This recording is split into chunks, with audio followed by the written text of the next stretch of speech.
Hey, so I figured I'd make a video about ESCOM because I haven't made a video about ESCOM. Um, and I know many people are worried about load shedding, or rather trying to understand exactly what's happening from somewhat of a political perspective with ESCOM and load shedding and so on and so forth. I think that at this point, all of us know that the issues at ESCOM are a double whammy. They are twofold. There's political problems within ESCOM, and then there are truly mechanical or operational problems within ESCOM. The history behind this stretches as far back as during apartheid. It is my opinion that during the transition, or close to the transition of from apartheid onto a democratic order, well, we know this to be true. There was a systematic dismantlement of state-owned enterprises and a transfer of that authority over to the private sector. One of the things that must have been difficult for them to transfer over to the private sector was the energy system of the country without significantly compromising the energy of the nation. And so what happened was that I believe, and again, you can say that this is conspiracy or whatever. I believe that what was done was there was a plan put in motion to, over time, transfer the energy system of the country from the public sector over to the private sector, which would benefit obviously the apartheid beneficiaries, or the apartheid system as it had transferred over to the private sector, because it did not have governance power anymore. And so the reason why I believe this is because the ANC just didn't undertake maintenance of the country's singular energy, providing company. And that's a little bit weird, especially for president like Thabo Mbeki. And it would be very, very weird. It seems to be something of a priority to do, unless there was a purposeful attempt to sabotage ESCOM and create the mechanical problems that exist within ESCOM today. So there are mechanical issues within ESCOM. There are organizational problems. There are actual structural problems within ESCOM, but they were created.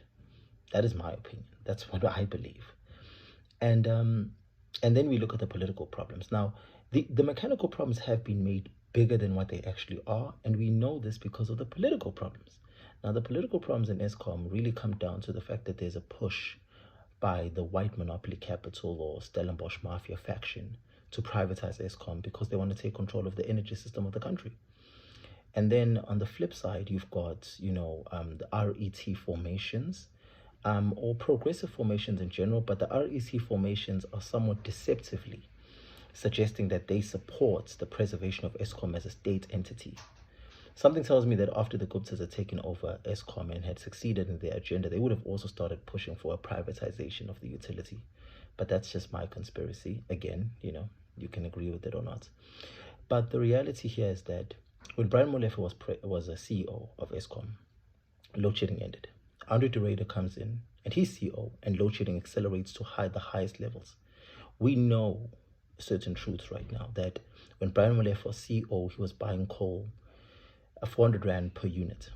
And Glencore was selling at 1,000 Rand per unit. When Andre de Ruyter came in, the Guptas obviously all ran out, and so providing coal and getting coal at 400 Rand per unit was not something that was available anymore, and so they had to get coal at 1,000 Rand per unit. So there is a cost aspect to this. Obviously, if you're gonna buy coal for a higher rate, then you're gonna have maintenance problems again, which means you're not going to be able to. You're gonna have to share the load basically, because now it's so expensive to power your company, or give energy to the country.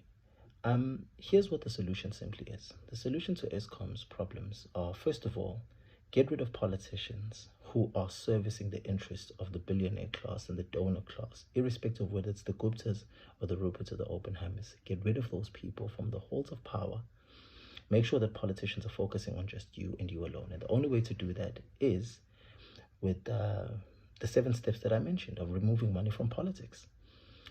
But another thing is, at a much more policy, policy level, how can a country that provides some of the most, well, how can a country that is one of the biggest providers of coal across the world have problems with energy?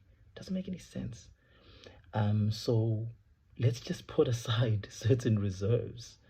Um, let's assemble reserves for ourselves first before any coal leaves South Africa, to ensure that Eskom has enough electricity.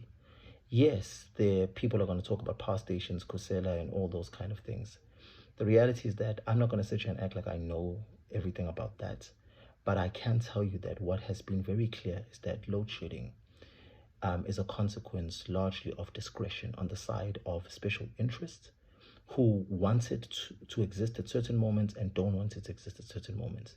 And one thing that tells us is that we are still living in a society. Well, we are living in the society, but one thing that proves is that we have people who care more about making money for themselves than giving energy to people on the ground, and are willing to make a struggle and suffer just so they can make a quick buck. And so the question is, do we keep a political system in order that allows those people to hurt us in that way? Food for thought.